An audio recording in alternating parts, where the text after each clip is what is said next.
Hello সবাইকে, welcome to my new video. আমি আবারও একটি নতুন ভিডিও নিয়ে চলে এলাম তোমাদের সাথে গল্প করতে।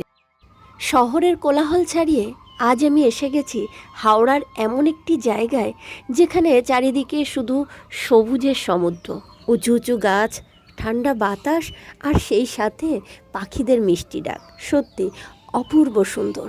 তোমরা ঠিক ধরেছ, হাওড়া শিবপুরের বোটানিক্যাল গার্ডেন। কলকাতার কাছেই এই অফবিট জায়গায় তোমরা একটা দিন প্রকৃতির সঙ্গে সময় কাটাতেই পারো। তো শুরুতেই তোমাদেরকে বলে দিই কিভাবে এখানে আসবে। শিয়ালদাগামী ট্রেন ধরে তোমরা যদি দমদম নামো, সেখান থেকে মেট্রো ধরে হাওড়াতে আসবে। আর হাওড়া থেকে বি গার্ডেনের প্রচুর বাস পাওয়া যায়, তোমরা বাসে করে বি গার্ডেনে চলে আসতে পারবে। আর যদি শিয়ালদাতে নামো, তাহলে শিয়ালদা থেকে অটো বা বাস ধরে তোমরা বি গার্ডেনে পৌঁছাতে পারবে। এবার তোমাদেরকে বলে দিই এই বোটানিক্যাল গার্ডেনের প্রবেশ মূল্য ভারতীয়দের জন্য 30 টাকা আর বিদেশিদের জন্য 300 টাকা। আর এখানে আসতে হলে সকালের দিকে আসাই ভালো, তাহলে পুরো এরিয়াটা খুব ভালোভাবে ঘুরে শেষ করা যায়। সকাল 10টা থেকে 5টা পর্যন্ত এখানে থাকা যায়। আর এখানে তোমরা রান্না করা খাবার নিয়ে যেতে পারো, কিন্তু খেয়াল রাখতে হবে কোনো রকমের প্লাস্টিক সঙ্গে নিতে পারবে না। এখানকার সবুজ বনায়ন আর জলাশয়কে পরিচ্ছন্ন রাখার জন্য কর্তৃপক্ষের এই নির্দেশ। তো বন্ধুরা, আজ আমি এসেছি আমার হাজব্যান্ডের অফিস কলিগদের সাথে একটা ফ্যামিলি পিকনিক করতে। তো যাই হোক, আজ আমরা সবাই মিলে প্রচুর খাওয়া দাওয়া করব, আনন্দ করব, আর সেই সাথে বোটানিক্যাল গার্ডেন তোমাদেরকে ঘুরিয়ে দেখাবো। তো তোমরা কিন্তু সঙ্গে থেকো। এই বোটানিক্যাল গার্ডেনটা শুধু সুন্দর না, এর ইতিহাসও প্রায় 200 বছরেরও বেশি পুরনো। 1787 সালে ব্রিটিশ আমলে এটি তৈরি হয়েছিল। আর আজও এখানে প্রায় 12,000-এরও বেশি প্রজাতির গাছপালা সংরক্ষিত আছে। আর এই গার্ডেনটি প্রায় 270 একর জায়গা জুড়ে বিস্তৃত। আর এই গার্ডেনের সবচেয়ে বিখ্যাত আকর্ষণ হলো গ্রেট ব্যানিয়ান ট্রি। আর এই বিশাল গার্ডেনটা ঘুরে দেখার জন্য আছে এই রকম গাড়ির ব্যবস্থা। তোমরা চাইলে তোমাদের সময় এবং কষ্ট বাঁচাতে এই গাড়িগুলো করে ঘুরতে পারো।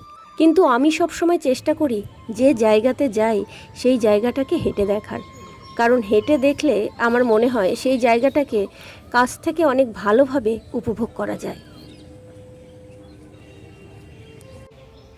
আর এই যে দেখো, বোটানিক্যাল গার্ডেনের আকর্ষণীয় তালগাছ, 11 মাথার তালগাছ। এইরকম তালগাছ ভেতরে আরও কয়েকটি ঘোরার সময় চোখে পড়েছে। কি অপূর্ব সৃষ্টি না! আমরা এতদিন জেনে এসেছি তালগাছ এক পায়ে দাঁড়িয়ে সব গাছ ছাড়িয়ে, আর আজ আমরা দেখলাম তালগাছের আরেক রূপ। সত্যি অসাধারণ।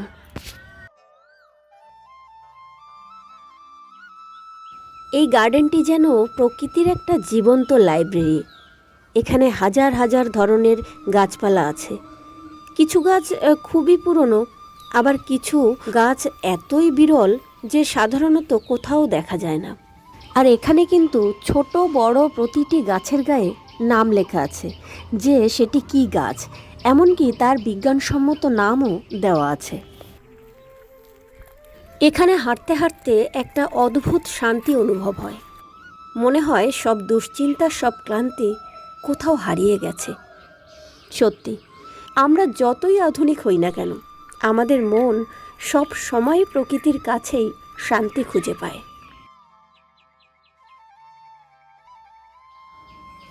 আর এই জায়গাটা দেখো কত সুন্দর, কি দুর্দান্ত লাগছে দেখো। আর এখানকার শান্ত পরিবেশ আর চারিদিকের এত সবুজ গাছপালা, আর সেই সাথে পাখিদের মিষ্টি ডাক। সত্যি বলতে প্রকৃতির এই অসাধারণ সৌন্দর্য দেখে আমি একদম মুগ্ধ হয়ে গেছি। মনে হচ্ছে যেন শহরের ব্যস্ততার মাঝেও প্রকৃতি নিজের একটা আলাদা স্বর্গ লুকিয়ে রেখেছে। সত্যি অসাধারণ। তো বন্ধুরা, এই দেখো আমাদের পিকনিক টিম কিন্তু চলে এসেছে। তো চলো ওদের সাথে মিট করি, আর এই প্রকৃতির মাঝে বসে আমরা সকালের ব্রেকফাস্টও এবার করে নেব। সকালের ব্রেকফাস্টে ছিল কচুরি, আলুর দম, ডিমের ডেভিল, সেই সাথে ছিল স্যালাড আর ছিল সন্দেশ।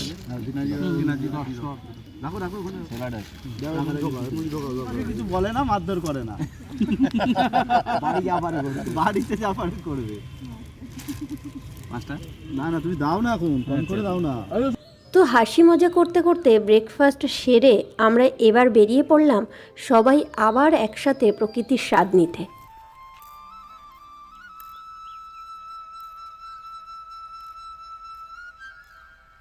আর এই যে হলো বোটানিক্যাল গার্ডেনের অন্যতম আরেকটি আকর্ষণীয় জায়গা, নেচার ট্রেল। তো চলো আমরা এবার প্রবেশ করি এই প্রকৃতির পথে।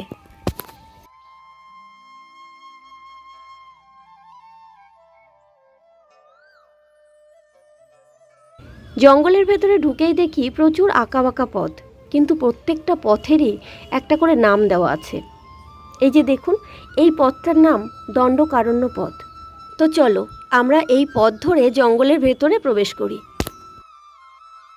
জঙ্গলের ভেতরের পরিবেশটা একটা আলাদা রকম, এত শান্ত, এত নিস্তব্ধ, সত্যি অসাধারণ। কোথাও লম্বা গাছের সারি, আবার কোথাও ছোট গাছের ঝোপ। মাঝে মাঝে মনে হচ্ছে এই ঝোপের আড়াল থেকে না জানি কোনো বন্যপ্রাণী বেরিয়ে আসে। আর সূর্য মামা তো অতি কষ্টে পাতার ফাঁক দিয়ে জঙ্গলের ভেতরে প্রবেশ করছে। সত্যি অপূর্ব সুন্দর।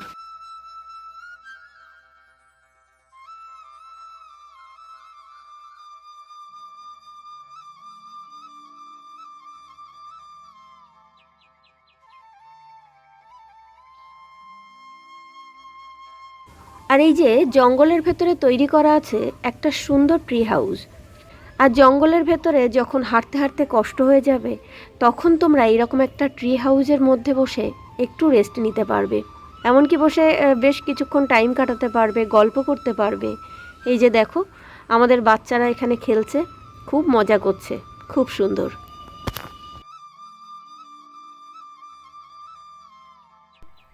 এই বিশাল বিশাল গাছগুলোকে দেখলে মনে হয় তারা যেন শত শত বছর ধরে দাঁড়িয়ে আছে, কত ইতিহাসের সাক্ষী হয়ে। আর জঙ্গলের ভেতরে আছে এই রকম সুন্দর একটা ব্রিজ। ব্রিজের উপরে দাঁড়িয়ে অনেকেই সব ছবি তুলছে। তোমরা এলে তোমরাও এখানে ছবি তুলতে পারবে, খুব সুন্দর। তো জঙ্গল ঘুরে আমরা বেরিয়ে এলাম। আর এই যে দেখো, এই পথটা কতটাই সুন্দর, মানে কি বলবো, যারা ফটোশ্যুট করতে ভালোবাসে তাদের জন্য তো খুবই একটা স্পেশাল জায়গা। তো অনেক ঘোরাঘুরি হলো, এবার আমাদের দুপুরের খাবার এসে গেছে। এবার আমরা খাওয়া দাওয়াটা সেরে নিই।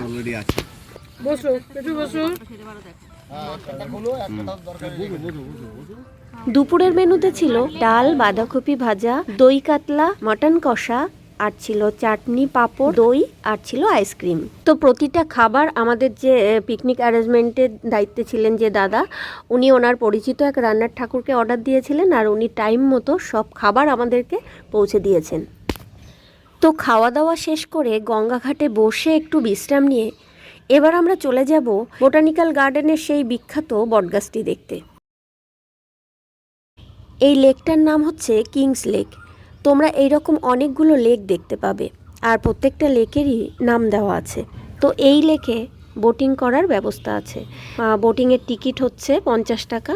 তোমরা আধা ঘন্টা মতো বোটিং করতে পারবে। তো এখানে এলে তোমরা অবশ্যই বোটিংটা করো, কারণ প্রকৃতির মধ্যে দিয়ে বোটিং করার অ্যাডভেঞ্চার সত্যি অসাধারণ।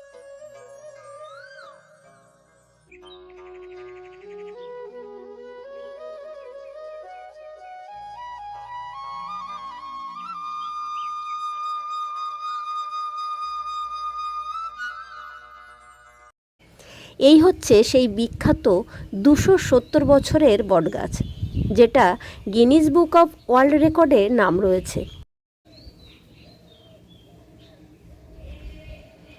এই বটগাছটার মেন যে কাণ্ড ছিল সেটা আজ আর বেঁচে নেই, কিন্তু 300রও বেশি যে মূলগুলো রয়েছে সেইগুলি থেকে আবার গাছ হয়ে একদম বটগাছের বন হয়ে গেছে। দেখো সত্যি কত সুন্দর।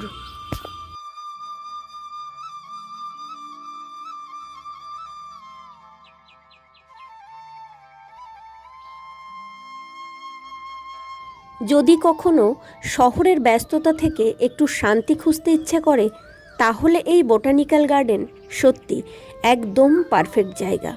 প্রকৃতির কাছে এলে মনটায় সত্যি অন্যরকম শান্তি পায়।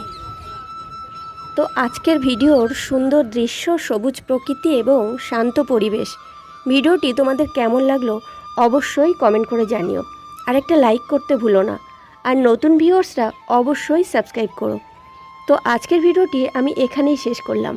তো তোমরা সবাই ভালো থেকো, সবাইকে ভালো রেখো। টাটা।